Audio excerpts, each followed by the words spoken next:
Hi Scorpio, Dadici here again with your monthly forecast for May 2013. I was just thinking about those people that strive for fame.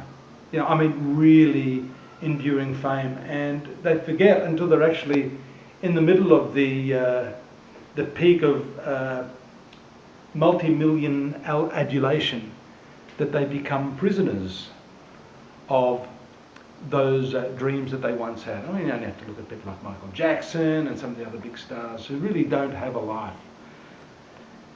Why am I saying this? Well, it relates to you because you've got a very, very powerful stacked 7th house, western part of your horoscope now, especially since the 2nd, where we see Mercury moving into your 7th house. 7th house is the general public. A little bit different to friends. This is wanting some sort of recognition for who you are. And the ego is very subtle in its way of snagging us. We want to be popular. We want people to want us. And we become prisoners of that. When we're alone, we feel isolated. I'm telling you all of this stuff. I've got to be honest. Astrologers have horoscopes too, and I'm a Scorpio, as a lot of you know. So I'm with you on this one. I know exactly where you're coming from. I'm living a fairly isolated life now. So, what is your pleasure? Isolated sort of introversion, or the prison of being with a million people who want to know your business? Okay, we have to find a delicate balance, and this is important this month. You're thinking about all of this, especially now leading up to the 10th, where we're going to see a very, very powerful eclipse, a solar eclipse, in the western part of our horoscope. The western part of the horoscope is a very powerful angle. It has to do with our marriage. It has to do with our significant relationships, how we view those relationships, and how we communicate our fears and our difficulties along the path with those people that we are connected at the hip to, if I could put it that way. Maybe some of you are connected in different areas. But we won't get into that, even though it's the sign of Scorpio, will we?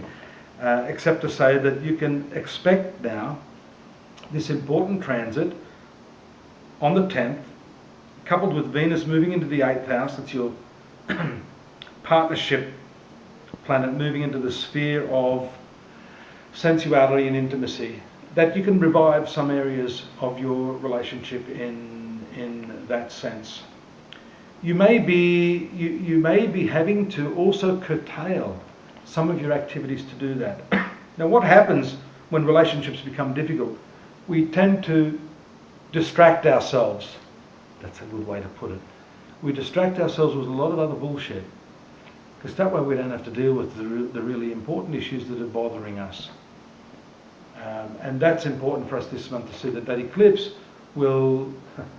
My producer wife there is smiling at everything, and what is it you're not telling me? She knows it all. But what I'm saying is that we become busy, because the moment we're not busy, I think it was some Taoist philosophy I read once that says, when your boredom becomes perfect, then you're ready for enlightenment, because then you're confronted with yourself. There's nothing else to distract yourself with. So I'm giving you a little bit, I'm juggling the sort of practicalities of your life with these transits this month, along with the spiritual, internalized sort of expression of what may happen with these sorts of transits just now.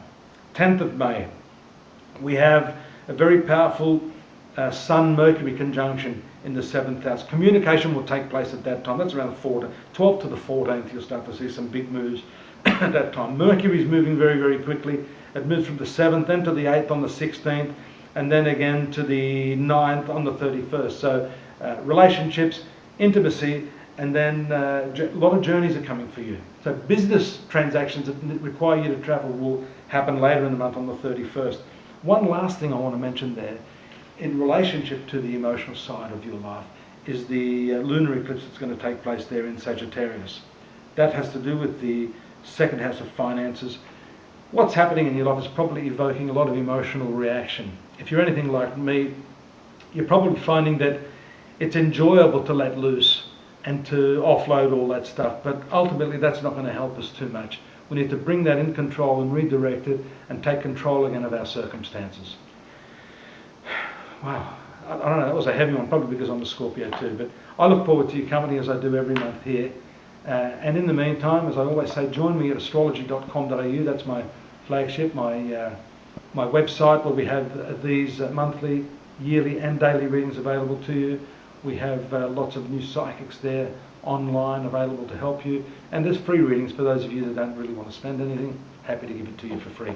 See you here next month. Till then, good luck. Bye-bye.